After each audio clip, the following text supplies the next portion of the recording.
This little video is looking at the movable chords based around the E string of the ukulele.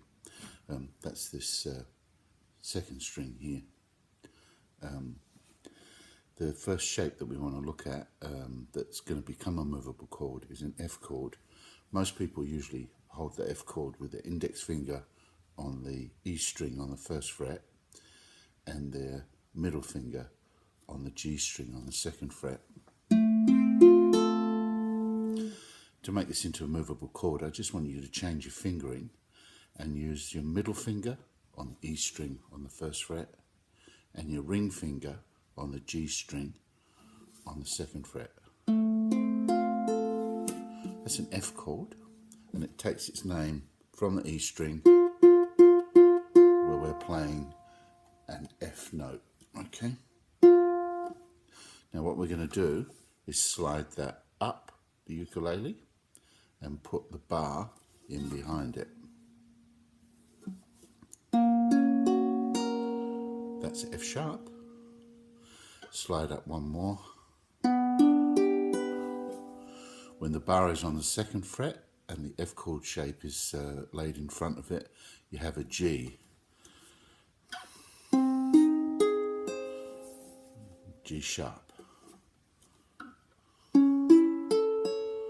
A.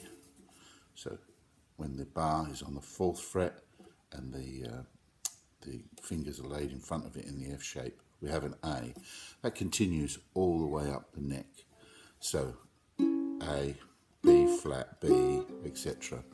So with that one shape, you've got 12 chords as you slide up the neck in the octave. Okay, now in the same way as last time, we're going to look at the seventh chord and also the minor chord that derives from the F shape. Now, for the seventh chord, you're not actually going to use a bar.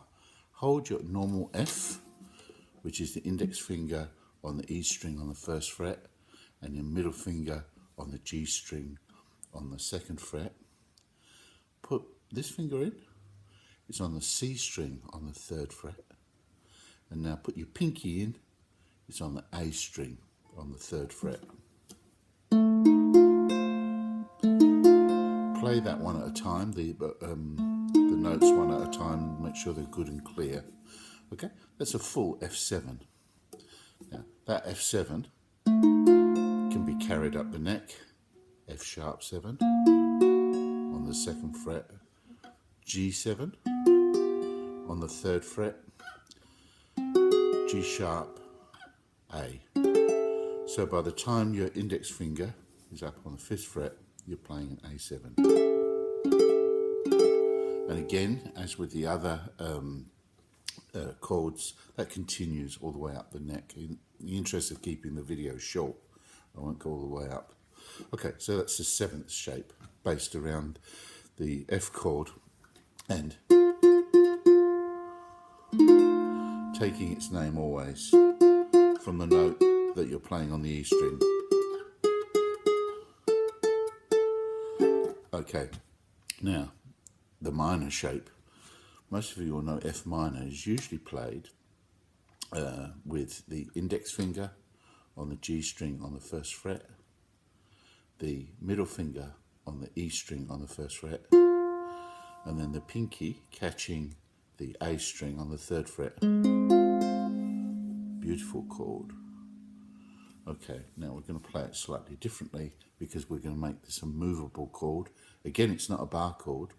What I want you to do is play that by putting your middle finger on the G string on the first fret, your ring finger on the E string on the first fret, and your pinky on the A string on the third fret. Slide up and drop your index finger on the C string on the first fret. How well you can see that, but you've got, oops, this shape. F sharp minor, slide up, G minor, slide up, G sharp minor, slide up, A minor. Okay, and again, that's a chord that will go all the way up. With these chords, it's important that you practice them, and as you play them, say them. F7, G7, A7, B7, C7. Oh, sorry. So as you're going up, say them. And if you just look at your tuner, which is switched on, it will always take the name from the note that you're playing on the E string. Okay, next video we do, we'll just look at using some of those chords in a song, and then the last two videos in the series we'll just look at the chords that come from the C string and the G string. Hope that helps.